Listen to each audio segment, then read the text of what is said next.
Hello दोस्तों, कैसे हैं आप सभी। जिस प्रकार मैंने हिंदी में और गणित में तथा अन्य सभी विषयों में जिस प्रकार से इम्पोर्टेंट क्वेश्चन बताए थे, उसी प्रकार से इम्पोर्टेंट क्वेश्चन मैं फिजिक्स में भी बता रहा हूँ। आप इन सभी प्रश्नों की तैयारी कर लें जिन पर मैंने स्टार बनाकर रखा है। वे अति महत्वपूर्ण क्वेश्चन हैं और उनकी अच्छे से तैयारी करें।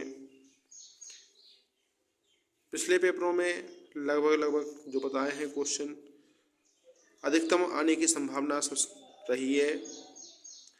इसी प्रकार कक्षा 12 का फिजिक्स में अति महत्वपूर्ण क्वेश्चन जो हैं वो हम लाए हैं आपके लिए। नंबर 1, अर्धतंगदृष्टिकारी क्या है, इसका सचित्र वर्णन चित्र सहित आपको बनाना होगा।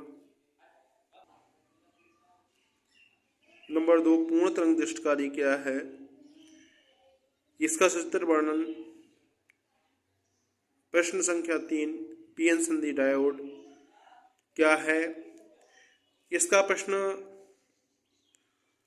पीएन संधि डायोड के बारे में समझाइए, इसका सचित्र वर्णन कीजिए। अग्र अवनत तथा पार्श्व अवनत के बारे में पूछा जा सकता है प्रश्न संख्या 3 में, या इसका नाम कुछ फॉरवर्ड बाइसिंग या रिवर्स बाइसिंग के द्वारा भी पूछा जाता है।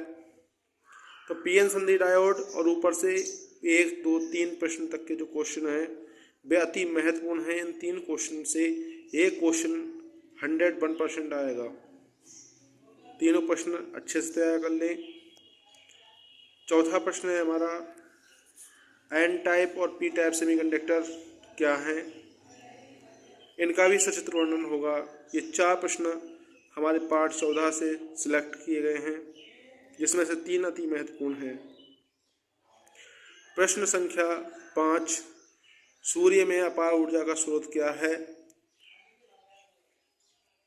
इसमें कौन कौन सी साइकिल होती हैं।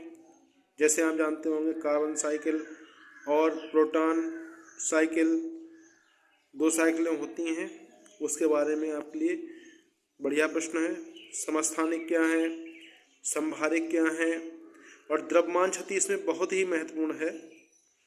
साथ ही युगोत्पादन, युग्म विनाश जैसे प्रश्न हो सकते हैं। क्वेश्चन नंबर 7 पे आपका टॉपिक है नाभिकीय संलयन और विखंडन।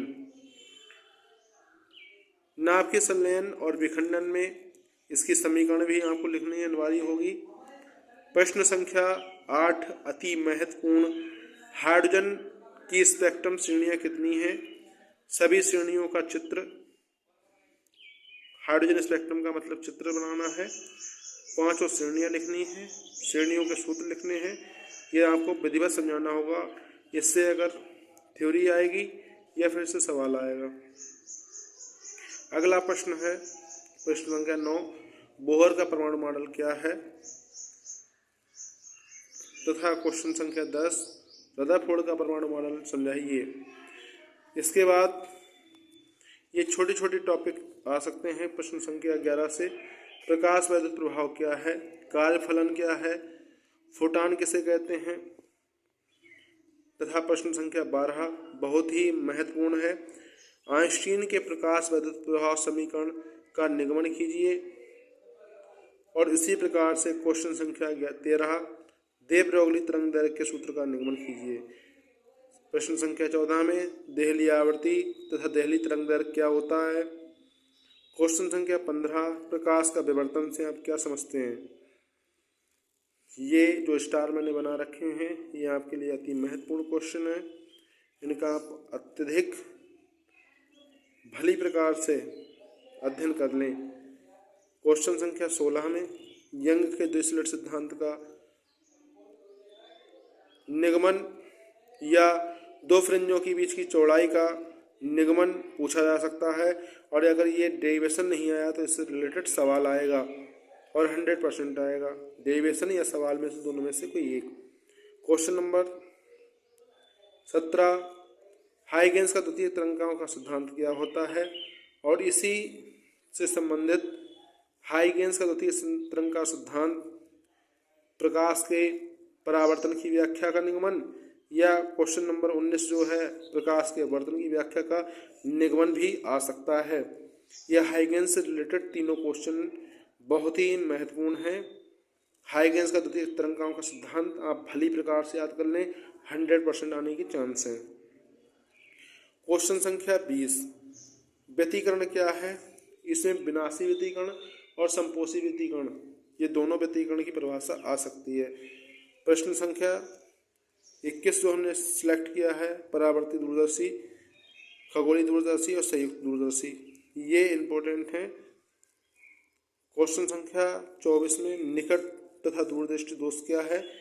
इसके साथ ही क्वेश्चन संख्या जो हमारा 25 है, परस्पर संपर्क में रखे दो लेंसों की संयुक्त फोकस दूरी, इसे आप रट्टा मान लें, ये आने की संभावना है। इसी साथ क्वेश्चन संख्या जो 26 है, पतले लेंस के लिए अपवर्तन के सूत्र का निगमन, अति महत्वपूर्ण प्रश्न है। जैसा कि मैंने बता रखा है आप सभी लोगों को, जो मैंने स्टार बनाए हैं वे अति महत्वपूर्ण प्रश्न हैं, आप उनका भली प्रकार से अध्ययन कर लें। साथ ही मैं ये पार्ट 1 में केवल थ्योरी और डेरिवेशन ही